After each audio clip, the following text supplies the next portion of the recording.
Assalamualaikum warahmatullahi wabarakatuh. Jumpa lagi dengan Ibu Rusita, pelajaran bahasa Indonesia. Kali ini paket C, kelas 11 ya. Kelas 11 ini berarti untuk semester genap kita ini termasuk pertemuan pertama.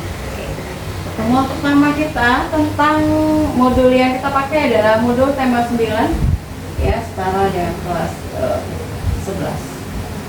Oke, ungkap tuntas idemu secara ilmiah. Di sini ada daftar isi dalam modul tema berapa? Tema 9 itu ada dua materi ya, unit 91, ayo gali informasi dalam karya ilmiah. Nah, ini ceritanya kita bicara tentang karya ilmiah ya. Karya ilmiah itu yang di unit satunya baca teks karya ilmiah dulu, terus pengertian karya ilmiahnya apa, unsur-unsur karya ilmiah, mengidentifikasi informasi dalam teks karya ilmiah tersebut, terus mengidentifikasi tujuannya dan esensinya apa, lalu merancang informasi teks karya ilmiah, terus ada tugas dan soal-soal latihan. Nah, di unit 2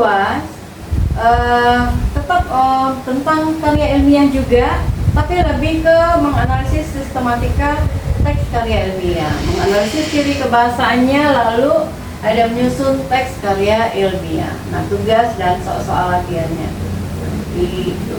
Oke, kita lihat yang pertama ya. Yang pertama adalah membaca teks karya ilmiah. Nah, Anda akan belajar tentang pengertian teks karya ilmiah, unsur-unsurnya apa, identifikasinya apa saja. Nih, ini diberikan contoh salah satu teks karya ilmiah yang berjudul mengajarkan membaca pemahaman pada siswa. Penerbitnya siapa? Oleh Pranowo, Sunarti, dan Siti Rohmiati.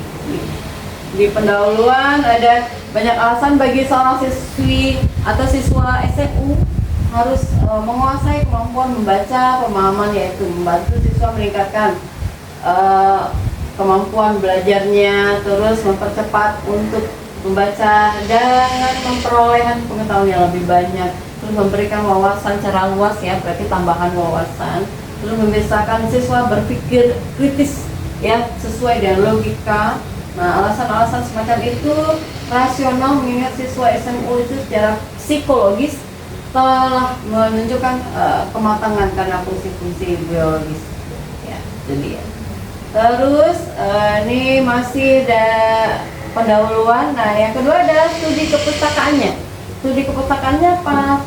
Membaca pemahaman pada dasarnya adalah proses rekonstruksi. Nah, ini studi kepustakaan. Ini dari di perpustakaan kita ambil apanya, data-data dan faktanya. Nah, ini dia dikutip dari beberapa buku yang ada tentang judul yang bersangkutan. Nah, ini berdasarkan kajian pustaka di atas, kemudian disusun kerangka berpikir sebagai berikut. Nah, ada kerangka berpikirnya. Pertama apa? Baca pemahaman dulu, merupakan kegiatan memahami isi. Nah, seterusnya itu apa? Nah, bagian ketiga adalah pembahasan ya, pembahasan. Tadi apa? Pendahuluan. Yang keduanya adalah studi kepustakaan. Yang ketiganya pembahasan. Nah, di dalam pembahasan ini ada beberapa hal yang dibicarakan. Nah, memilih bacaan yang sesuai dengan siswa, terus menyuruh siswa membaca teksnya dalam hati saja bacanya, terus mengajukan pertanyaan pada siswanya. Nah, ini. Nah, berdasarkan ketiga langkah tersebut, dalam penyajiannya didasarkan pada asumsi-asumsi linguistik struktural untuk betul-betul pemahaman bahasa dan prinsip-prinsip belajar secara behavioristik untuk proses belajarnya. Dengan demikian, desainnya adalah pengajarannya sebagai berikut. Nah, disediakan teks berjudul. Nah, nanti disediakan teksnya, teks karya ilmiahnya apa. Baca kemudian baca dalam hati sebelum kita memahami isinya dan seterusnya. Oke, nah bagian keempat adalah kesimpulan dan lain-lain. Nah, penutup nanti ya, kesimpulan itu penutup. Saran-sarannya apa tuh dia. Di sini pengertian karya ilmiah. Nah, banyak teori nih yang memberikan gambaran apa itu karya ilmiah. Nah, ini berdasarkan tokoh Dr. Andus, tokoh Juroto, dan Dr.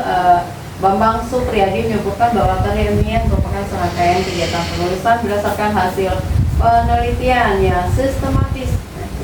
Menurut Broto Wijoyo, nah ini ada beberapa tokoh ya. Terus jenis-jenis karya ilmiah itu apa saja? Ada makalah, ada artikel, ada skripsi. Nah ini kalau makalah merupakan karya ilmiah yang menyajikan sebuah masalah yang penyelesaiannya mengandalkan berbagai macam data yang ada di lapangan. Itu makalah. Nah karya ilmiah ini bersifat empiris dan juga objektif ya, bukan subjektif ya.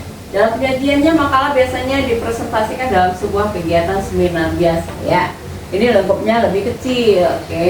Kalau artikel ini muatnya di dalam seperti majalah, koran itu artikel. Dalam konteks jurnalistik penelitian karya ilmiah, artikel merupakan karya ilmiah yang memuat pendapat subjektif. Nah ini kalau subjektif berarti memihak ke orang lain. Pembuatnya mengenai sebuah peristiwa atau masalah tertentu. Sedangkan jika dipandang dari sudut pandang ilmiah, artikel dapat diartikan sebagai karya tulis yang sengaja dirancang untuk dimuat dalam jurnal ataupun buku artikel yang dibuat dengan memperhatikan kaidah penulisan ilmiah. Ini dia. Ada pedoman-pedomannya yang berlaku. Oke. Yang ketiga, jenis karya ilmiah itu ada bentuknya skripsi. Nah, skripsi ini diperuntukkan bagi yang sudah mahasiswa atau mahasiswi ya, ambil S1, S2 tuh ada. Nah, itu skripsi namanya. Merupakan karya ilmiah yang dibuat oleh mahasiswa untuk bisa mendapatkan gelar sarjananya. Itu nanti tugas akhirnya disebut dengan skripsi. Kalau makalah sama artikel mah itu levelnya setingkat SMA, SMK itu bisa makalah ya. Terus skripsi memuat tulisan berisi pendapat penulis dengan mengacu ataupun berdasarkan teori yang telah diterbitkan sebelumnya. Itu dia. Nah, unsur-unsur karya ilmiah itu sendiri ada beberapa unsurnya. Ada 4 ya, pendahuluan, studi kepustakaan tadi, pembahasan, dan terakhir adalah kesimpulan atau bagian penutup. Jadi ada 4 bab dia di dalam unsur-unsur makalah. Terus di sini di terakhir setiap makalah itu harus dilengkapi dengan daftar pustaka. Oke, daftar pustaka ya. Oke, kita boleh belajar membuat daftar pustaka.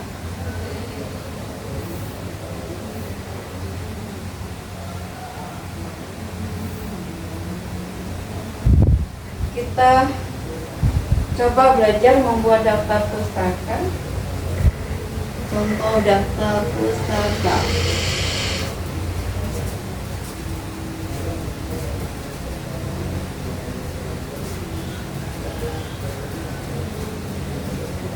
Oke, contohnya nama pengarang kalau daftar pustaka berarti kan dibalik ya. Nah, misal ini dulu datanya nama pengarang, nama saya sendiri deh, Rosita Dewi. Terus nama bukunya bahasa Indonesia, misal nih bahasa Indonesia. Oke, kita terbitkan sekarang tahun 2026. Tahun 2026. Oke, lalu apa lagi ya? Penerbitnya misalnya PKBM. Waalaikumsalam. Nah, itu dia penerbit. Oke, kita buat daftar pustakanya. Nama pengarang dibalik menjadi Dewi, Rosita. Oke, titik. Terus tahun terbit 2026, titik lagi, nama bukunya Bahasa Indonesia.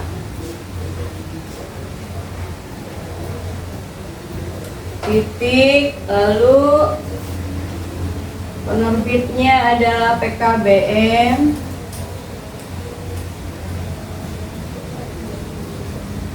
Titik 2, tempatnya di Bandung. Nah, itu adalah contoh salah satu dari cara membuat daftar pustaka ya, simple ya. Ibu contohkan dengan nama ibu sendiri, oke, Rosita Dewi, berarti nama pengarangnya yang dibalik, berarti menjadi Dewi, Rosita titik, tahun terbit bukunya kapan, 2026, terus nama bukunya adalah Bahasa Indonesia misalnya, terus penerbitnya anggap PKBM ya, tempatnya di Tiban. Oke, itu dia satu contoh dari pembuatan daftar pustaka. Nah, semoga ibu bisa. Kita lanjut balik lagi ke oke, itu dia. Tadi kita sudah lihat contoh dari pembuatan daftar pustaka. Nah, sekarang mengidentifikasi informasi dalam teks karya ilmiah. Bagaimana caranya? Nah, kita lihat isi pokok informasinya itu apa, tentang mengajarkan membaca pemahaman pada siswa. Nah, pendahuluannya kita lihat latar belakangnya apa saja. 1, 2, 3, 4, ada 4. Membantu siswa meningkatkan kemampuan belajar, mempercepat waktu membaca, memberikan wawasan ya, wawasan secara luas tentang bagaimana jenis kegiatan membaca tersebut. Membiasakan siswa berpikir kritis. Nah di sini kita harus tahu perumusan masalahnya bagaimana. Nah, contoh dari kalimat perumusan masalah adalah bagaimana cara mengajarkan kemampuan membaca pemahaman pada siswa SMU. Nah, tujuannya di sini adalah agar para guru memiliki alternatif gambaran cara mengajarkan ya, mengajarkan kemampuan membaca pada siswanya. Nah, dalam studi kepustakaannya adalah ada 3 poin yang dapat kita ambil di situ. Yang pertama apa saja? Nah, membaca pemahaman pada dasarnya adalah proses rekonstruksi pesan yang terdapat dalam teks. Nah, yang kedua, metode pengajarannya. Ada berapa macam metode pengajarannya? Ada 4 di sana. Yang pertama, metodenya menggunakan tata bahasa. Terus yang kedua adalah metode linguistik. Linguistik itu adalah pengucapan ya. Terus metode elektik dan metode mimen. Nah, itu dia. Terus studi kepustakaan yang ketiga adalah kerangka berpikirnya adalah membaca pemahaman merupakan kegiatan memahami isi bacaan baik isi secara tersurat maupun tersirat. Nah, kalau tersurat berarti apa yang tertulis di dalam karya ilmiah. Kalau tersirat berarti ada di balik itu maknanya yang tersembunyi, itu maksudnya dari tersirat. Nah, sekarang di bab pembahasan. Dalam pembahasan, pengajaran membaca dapat dilakukan dengan langkah-langkah sebagai berikut. Ada 3 poin di situ. Nah, dalam proses belajar mengajar dapat dilakukan berdasarkan teori behaviorisme sebagai berikut. Dia guru menyuruh muridnya membaca teks dalam hati, itu perintah yang pertama. Terus yang kedua, guru menanyakan arti kata sukar dan ungkapan ada tidak. Nah, itu dia pertanyaan yang keduanya. Yang ketiga adalah guru menyiapkan kesimpulan isi setiap paragraf. Jadi dipersiapkan setiap paragraf itu apa kesimpulannya, apa maknanya gitu, diambil, dicatat garis besarnya. Yang keempat adalah guru menyuruh murid menduga maksud penulis itu apa, maksud dari karya ilmiah yang disampaikan itu apa sebenarnya. Nah, di kesimpulan berarti membaca pemahaman memiliki berbagai manfaat bagi siswa. Nah, saran-sarannya apa itu nanti boleh dibuat. Tuh. Terus ada mengidentifikasi tujuan dan esensi dalam teks karya ilmiah. Nah, pada bagian ini Anda akan diajak untuk mengidentifikasi tujuan dan esensi dalam teks karya ilmiah yang telah Anda baca di awal pembelajaran, yakni teks karya ilmiah mengajarkan baca pemahaman. Itu dia. Lalu ini merancang isi informasi teks karya ilmiah ya, menentukan topik, menyusun perangkat teks gitu, oke. Lalu ini rancangannya. Nah, jika sudah selesai berarti kan harus mempresentasikan rancangan yang kita buat. Nah, apa saja hal-hal yang harus diperhatikan dalam presentasi itu? Nah, berarti harus mempersiapkan laptop. Nah, LCD-nya ada tidak gitu. Siapkan rancangan kerja karya ilmiahnya, gunakan bahasa Indonesia baik dan benar ketika kita melakukan presentasi. Nah, jadi audiens bisa mendengar atau menanggapi, oh apa sih karya ilmiah yang disampaikan. Nah, dengan bahasa yang baik orang akan lebih gampang paham. Oke. Setelah kita melakukan presentasi itu nanti ada merevisi rancangan karya ilmiah. Oke. Tuh, ada perlu revisi-revisi apakah kalimatnya ada yang salah, ejaannya ada yang terlupakan gitu ya. Nah, untuk tugas kita ini nanti tugasnya ada di halaman ini banyak ya. Ini adalah contoh dari karya ilmiahnya yang akan dikupas. Oke, kita lihat sekilas saja ya. Intinya tentang masa operasional 17 reaktor yang ada di Jerman. Nah, ini wacananya. Nah, kesimpulan dari limbah nuklir. Nah, ini tentang limbah nuklir. Terus kritik dan saran ya. Dari segi penulisan ini salah ya. Harusnya tuh kritik tanpa ya. Kritik dan saran. Ini dari segi penulisan itu banyak kesalahan ketik. Nah, tugasnya adalah mengidentifikasi isi pokok informasi dalam teks karya ilmiah tersebut. Nah, dalam teksnya ini yang sepanjang lebar tadi itu kita harus identifikasi isi pokok informasinya apa saja di masing-masing bab. Ya, ada 4 ya. Tadi di bagian pendahuluan, terus bagian studi kepustakaan, yang ketiga bagian pembahasannya, yang keempat adalah kesimpulan saran-sarannya. Nah, di sini ada juga identifikasi tujuan dan esensi dalam karya ilmiah tersebut. Nah, kalau yang tugas ketiganya ini adalah merancang sebuah karya ilmiah ya, berhubungan dengan kebersihan lingkungan. Ini temanya tentang kebersihan lingkungan. Terus ada soal pilihan ganda, kalau nggak salah ada 10 soal. Nanti Ibu akan rinci kembali tugasnya di terakhir kita penyelesaian ini pembelajaran. Nah, sekarang boleh kita lihat dulu.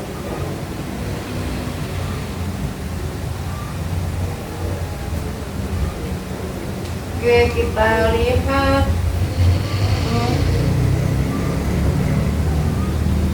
Kita mau lihat apa contoh dari ChatGPT.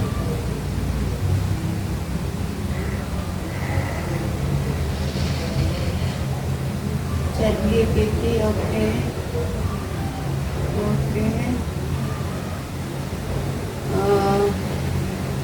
Contoh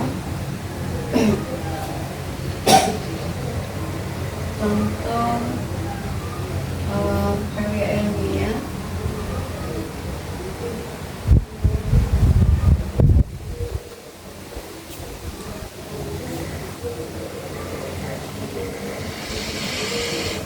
Contoh karya ilmiah ya.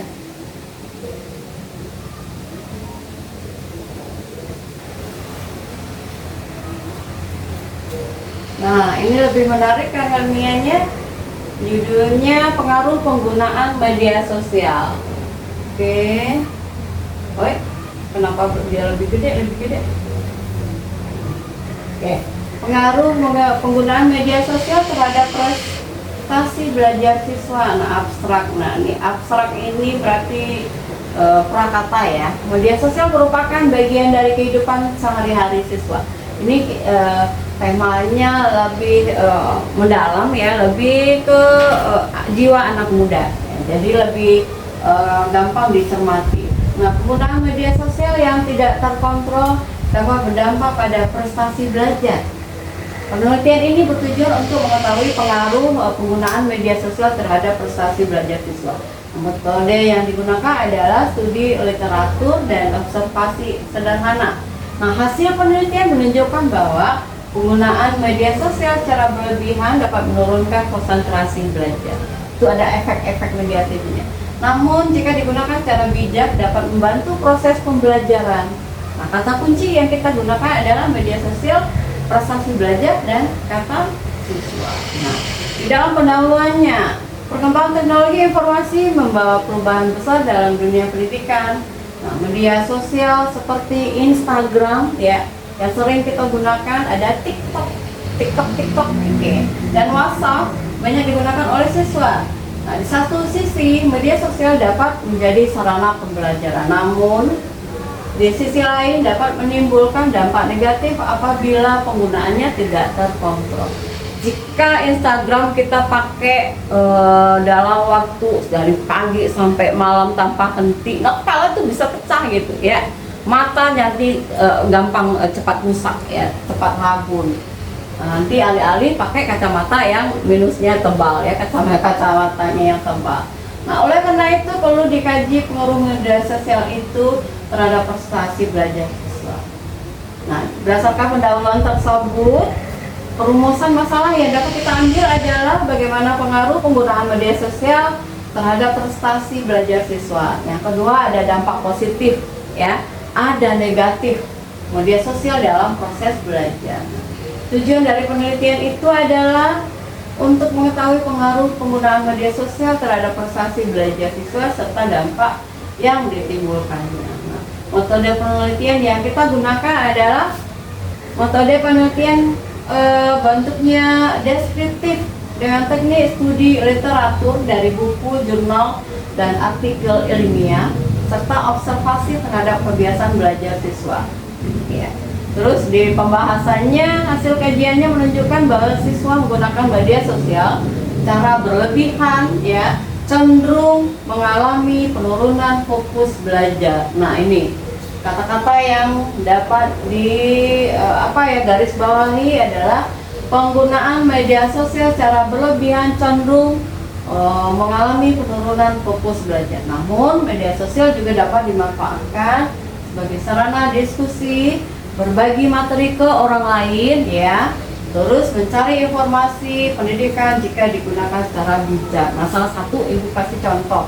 Nah, dalam pengajaran kita hari ini saja, Ibu menggunakan ChatGPT. Nah, itu termasuk media sosial tidak? Termasuk. Nah, untuk apa?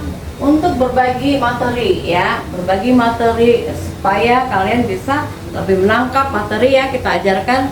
Apa materinya hari ini? Temanya tentang karya ilmiah. Inilah dia contohnya. Ini menggunakan ChatGPT itu biar berbagi ilmu ya. Nah, itu dia. Itu adalah dampak positif yang kita dapat. Di dalam kesimpulannya adalah penggunaan media sosial memiliki pengaruh terhadap prestasi belajar siswa.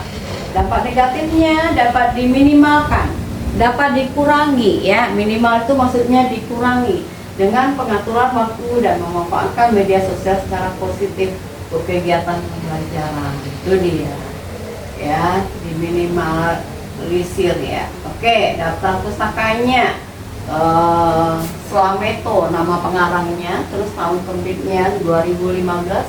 Judul bukunya yang dipakai adalah Belajar dan Faktor-Faktor yang Mempengaruhinya. Terus Jakarta Rineke Cipta gitu ya. Terus ini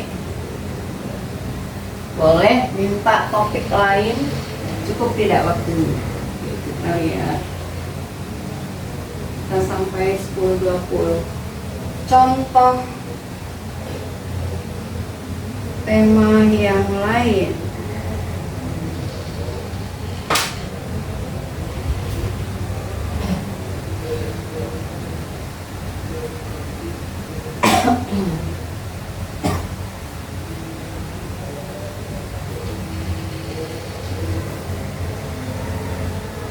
Oke, ini contoh temanya pendidikan.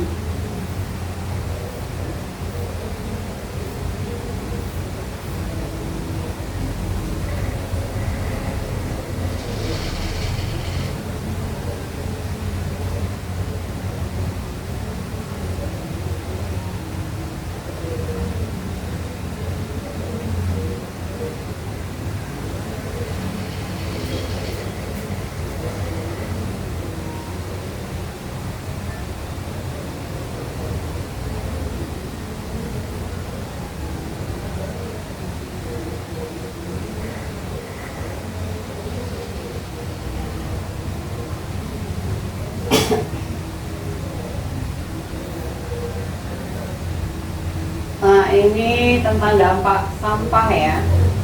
Sampah plastik terhadap lingkungan hidup. Nah, ini juga rentan ya. Sampah belakangan ini sampah itu banyak dibuang di mana saja tanpa tahu. Oh, harusnya kan sampah dibuangnya pada tempat sampah ya. Nah, karena kita lalai membuang sampah sembarangan, akhirnya banyak terjadi apa? Ada banjir, terus ada macam-macam ya, ada ini apa bencana banjir di mana-mana. Nah, asapnya sampah plastik merupakan salah satu permasalahan lingkungan yang terus meningkat setiap tahun. Nah, plastik itu sulit terurai, jadi dia susah, dia harus dibakar baru terurai. Nah, tapi kalau dibuang begitu saja, dia akan menumpuk, nanti jadinya ini bahaya. Nah, secara alami sehingga dapat menimbulkan pencemaran lingkungan. Penelitian ini bertujuan untuk mengetahui dampak sampah plastik terhadap lingkungan hidup serta upaya yang dapat dilakukan untuk menguranginya. Metode yang digunakan adalah studi literatur dari berbagai sumber. Hasil penelitian menunjukkan bahwa sampah plastik dapat mencemari tanah, air, dan membahayakan makhluk hidup. Nah, kata kunci adalah sampah plastik, lingkungan hidup, dan pencemaran. Itu dia. Pendahuluannya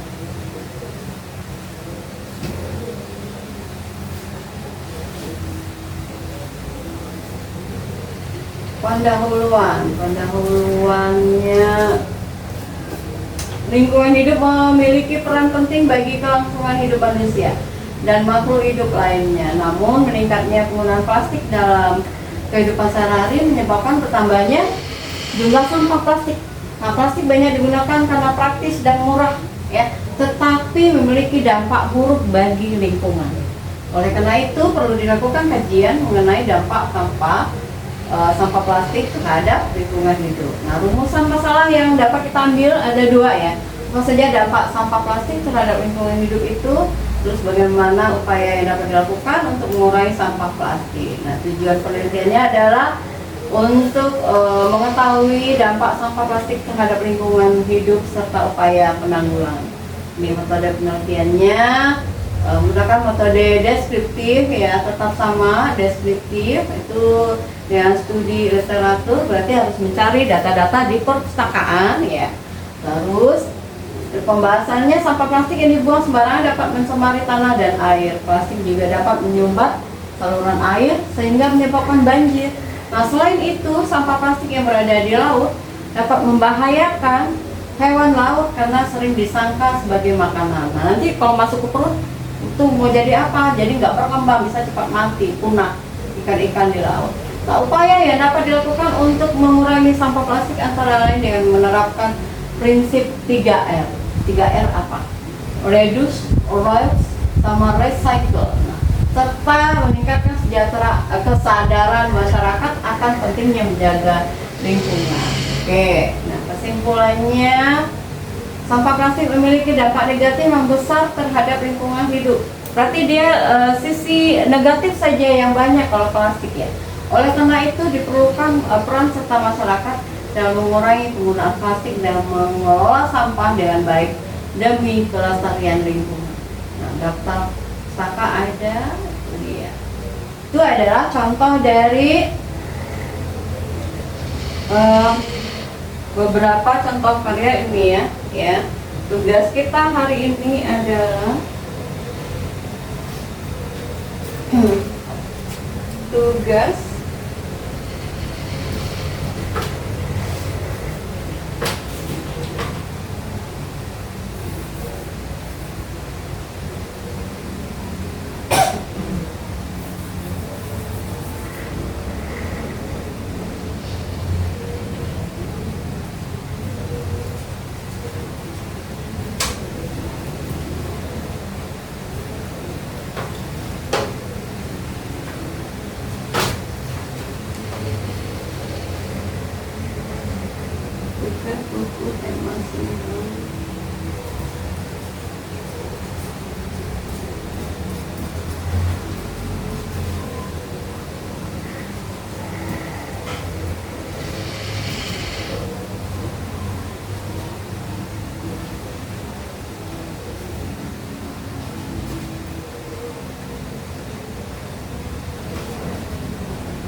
Oke. 12. Orang 11. 12.